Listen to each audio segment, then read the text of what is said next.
Hello everyone and welcome to Module 6, Video 2. In this video, I'm going to present to you how to adapt the activities in the textbook by answering the two questions. How and why should we adapt the activities, and how to monitor the adapted material or activities in the textbook.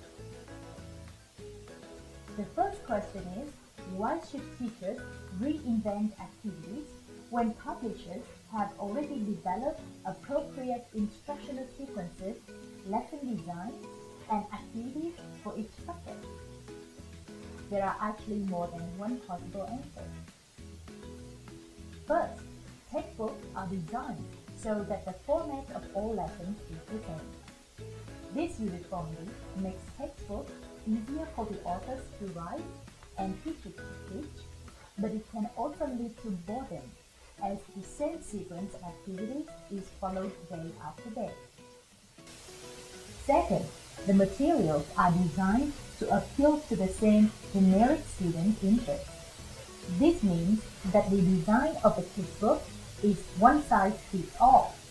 However, the teachers know that a single set of material cannot meet all the needs and interests of all the students. So, you can use the text, but supplement and adapt them to the needs of your students. This builds in them a confidence that you are concerned about their needs and not just following a program. Now, let's move on to how to adapt the textbook activities. Here are some useful suggestions. The first, leaving out a unit or units. Second, combine grammar points. Third, leave out the same section each time. 4. Let the class choose. 5. Set textbook exercises for homework and eliminate the workbook. 6. Turn the book activities into communication games. 7. Set different tasks for the slower students. And finally, 8. Use the whole book, but in a different order. Now, we are going to explore each of the techniques in detail. The first technique is to leave out a unit or units. Leave out the first or second unit of the book when they already know the concept. It is being recycled. Leave out a unit with a grammar point that is introduced later on, as there is a unit that does contrasting of the two tenses. For example, present perfect and simple past. Technique number 2, combine grammar points. If the students have done, for example, the present continuous and the past continuous before in the previous year, in your class, do all the continuous tenses together. You can choose a few exercises from the different chapters of the textbook and workbook to illustrate the similarities and differences between those two tenses and the future continuous and present perfect continuous. Then you can consider those units done. You can go back to other parts of the unit later if needed to reinforce or assign it as homework. The third technique is to leave out the same section each time.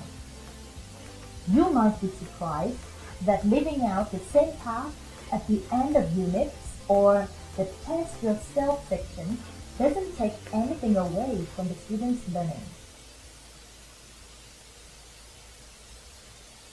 Technique number 4, let the class choose. Allow students to express their own opinion on what they do and don't want to learn.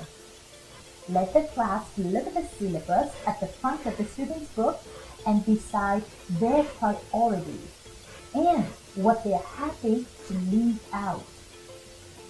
For classes that still expect the teacher to make all learning decisions, teachers can do a needs analysis and guide the class to embrace different options. For example, you can tell your students that after identifying the grammar points you feel you already know, we can skim over the easier units and work on fluency. Then we can concentrate and try to push your level up with more the difficult grammar structures and idiomatic language. Technique number 5. Set textbook exercises for homework and eliminate the workbook. If the workbook has a key, set the textbook exercise as obligatory and the workbook as optional extra. Perhaps telling students which workbook exercises would be most useful for them to work on their own. Number 6. Turn the book activities into communication games. Adapt textbook activities to engage students in group or pair work and create communicative games and activities. Once you've decided how you want to actively engage the students, make sure students understand the procedure of the communicative activity you intend to use. Now, I would like you to think of an example when you may want to turn your book grammar exercise into a communicative activity. What would you do? The suggestion may be to turn the readings into jigsaw readings by getting students to read half of the text each and compare the information. Technique number 7. Set different tasks for the slower students. The teacher can adapt the task to suit all 3 levels, lower, middle, and stronger. This gives the students a choice of activities. You may have to adapt the language of the activity and the instructions of the activity itself to suit the level of the student's linguistic ability. For example, leave question 3 and 6 until the end and only do them if you have time. Technique number 8. Use the whole book but in a different order.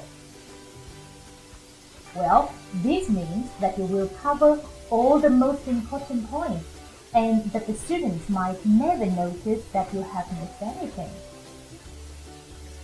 Ways of making the logic of the process clear to students, giving them a syllabus for the first few weeks, showing them that you have an actual plan for how you are choosing what comes next.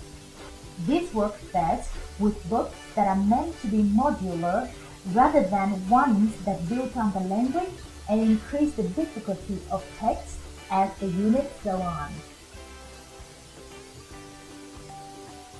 Finally, after the activities in the textbook are adapted, it is necessary to collect information about how students and even teachers think of the effectiveness.